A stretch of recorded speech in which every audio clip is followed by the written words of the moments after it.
السلام علیکم دوستو، امید ہے کہ آپ سب خیریت سے ہوں گے۔ ہماری کہانیوں کی محفل میں ایک بار پھر سے خوش آمدید۔ دوستو، آج ہم آپ کو ایک ایسے کسان کی کہانی سنا رہے ہیں جو ایک مشکل کا شکار ہو گیا اور اس نے اللہ تعالیٰ سے اس مصیبت سے نکلنے کے لیے بے تحاشا دعائیں کی اور بالآخر وہ امید کا دامن چھوڑنے ہی والا تھا کہ اللہ تعالیٰ نے اس کی مدد کیسے کی، آئیے سنتے ہیں۔ لیکن کہانی سننے سے پہلے ہمارے چینل کو سبسکرائب کرنا نہ بھولیے گا۔ تو چلیے اپنی کہانی کا آغاز کرتے ہیں۔ ایک دفعہ کا ذکر ہے کہ ایک کسان اپنے گدھے پر سوار کہیں جا رہا تھا۔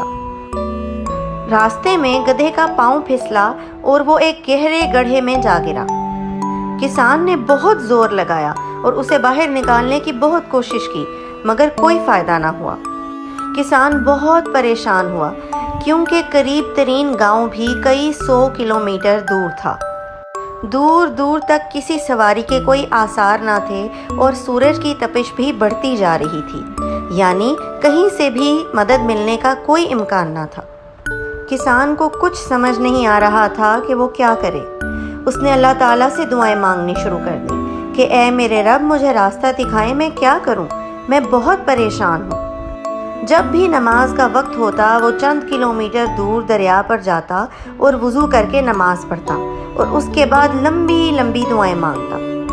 ہر چند گھنٹوں کے بعد وہ گڑھے کے پاس آتا اور گدھے کو کھلانے کے لیے اس میں گھاس ڈال دیتا تاکہ گدھا بھوکا نہ رہے۔ جب چند دن گزرنے کے بعد بھی کوئی حل نہ نکلا تو کسان امید کا دامن اپنے ہاتھ سے چھوڑنے لگا۔